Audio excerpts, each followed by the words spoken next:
Hi guys. I can't believe we're almost to the end of March. Can you believe it? And since the character word for the month of March is fairness, I thought I'd read to you a story today that's called Zinna and Dot. The author of this story is Lisa Campbell Ernst. And if you remember, what's an author do? That's right, they write the story. She's writing a story today about two hens or chickens. And in this story, something happens that's not quite fair. Two hens, Zinna and Dot, live in an old chicken coop. They were both very fat and even more vain. You would think that since they spent all their time alone, they would have been friends, but they were not. In fact, they rarely spoke to each other. One morning, Zinna broke her silence. "My new egg is the most beautiful in all of the world," she said. "It's so smooth and silky." Dot raised her chicken eyebrows. No, my dear. My egg is the most beautiful. It shimmers like pearls." "But mine is like alabaster," said Zinna. "Mine is like the snow," said Dot. On and on the hens fussed at each other, insisting that theirs was the loveliest, most perfect egg. "Well, of course, my chicken's going to hatch to be gorgeous like its mother," said Dot. She jumped down to the coop floor and started to strut in the sunlight. Zinna was not to be outdone. She fluttered across the hay and displayed her brilliant feathers. "What beautiful chicks I will have," she said. The hens were so busy admiring themselves that they could not notice, or did not notice, who sat at the coop window. It was the weasel. Passing by, he had heard the bragging hens and stopped to see what might develop. All this happened as he just had hoped, and the weasel now saw his chance. Can you guess what he's going to do? With a crash, that weasel burst through the window, wildly racing through the chicken coop. He overturned the nest and scattered the straw. Then, just as suddenly as the weasel had appeared, he was gone. Zinna and Dot picked themselves up, and the air was perfectly still. All seemed to be as it was before. But as they returned to their nest, the two hens gasped. Their eggs! They were gone.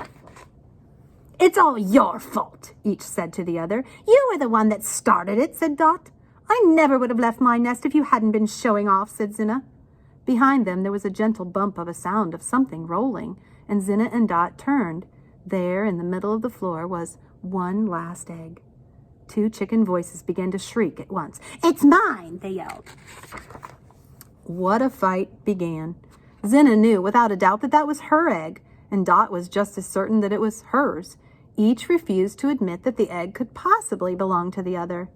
Finally, two mourning doves sat at the window and interrupted. "Please," they said, "that poor egg is getting cold. If you don't come up with an agreement, there soon will be no chick to argue over. Maybe you should share." Zinna and Dot eyed each other suspiciously. "Share? Never!" The egg was getting cold. "Fine," said Zinna. "I will sit on it first and then you." "No, I will first, and then you," said Dot. Sharing was not something these two did. "When the egg hatches, the baby will look like me," said Dot. "Then we'll know whose egg it is." "Yes, we will know," said Zinna, "but it will look like me, because it's my egg," she said. Finally, the two hens grew weary of quarreling, and each knew that nothing they would say would change the other's mind. An icy silence filled the air. Days passed. The mourning doves sometimes stopped by the chicken coop to see how the hatching was progressing, and there Zinna and Dot sat, unmoving, refusing to even acknowledge that the other was there. "Why not entertain each other?" said the dove. "Sing songs, tell stories." "Ha!" said Zinna.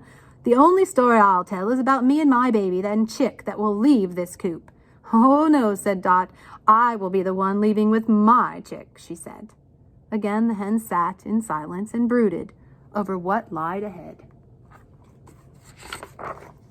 Now, all this time, that weasel had been thinking about just one thing, the egg that he had left behind. And the longer he thought about it, the more he could not rest until he returned to claim it. "While I'm there," he said, "I might as well eat those two old hens." He set out for the chicken coop. The two old hens, meanwhile, grew irritable with each other, and each passing second, they only spoke to each other to complain. "Stop humming! Stop wiggling! Move over!" Tempers were running short. And that's when the fly buzzed through the broken window with a buzz, buzz, buzz. Around and around and around he buzzed again and again until each hen thought that they were going to scream. When that fly buzzed past Dot's beak, Zinna flung out her wing. She missed the fly, but she hit Dot. "That does it," said Dot. She jumped to the floor and dragged Zinna with her, and the weasel saw his chance. With a crash through the window he came. At first Dot and Zinna froze, but then they turned and looked at the weasel. "Stop him!" yelled Dot. "Don't let him get the nest," said Zinna. One jumped on the weasel's back and the other on his head, and they seemed to be all beaks and claws. With a squawk and a cluck and a yelp, the weasel leapt and rolled and snapped, and he could not get those two battling chickens off his back. He struggled back to the window, jumped, and disappeared. The exhausted hens collapsed on the chicken coop floor. "We did it," yelled Dot. "We scared the weasel." Zinna shook her head. "Who would have thought we could be so brave?" The hens, who were happy from their victory, cackled as they went back down to the nest. "One hen could not have done it alone," said Dot. And for once, Zinna agreed. "It's lucky you were here," she said. The thought made both of the hens cackle out loud, so hard that they cried. "Shh, listen," said Dot. A tiny tap, tap, tap could be heard underneath them. "Our egg," they shouted. Dot and Zinna huddled at the edge of the nest and watched. And first, tiny cracks appeared on the egg. But as time passed, the hours seemed like days, and the last pieces of the shell fell off, and finally the egg fell apart. A wet and bony and naked-looking baby emerged. "He's beautiful," said Zinna. "He's gorgeous," said Dot. Zinna leaned closer. "His beak looks like yours," she said. "His feet look like yours," said Dot. The baby chick cheeped back at the 4 eyes that were staring at him. "He's perfect," they said. Never before was a baby chick so loved, growing up with not one but 2 mother hens. That's not to say Zinna and Dot always got along, because they didn't, but they did learn to be friends. And one of the most important things was their baby. They agreed 100% he was the loveliest, most brilliant, most perfect chick in the world. And that's all that really mattered. The end. I'm glad they shared at the end, and I'm glad it ended up to be fair.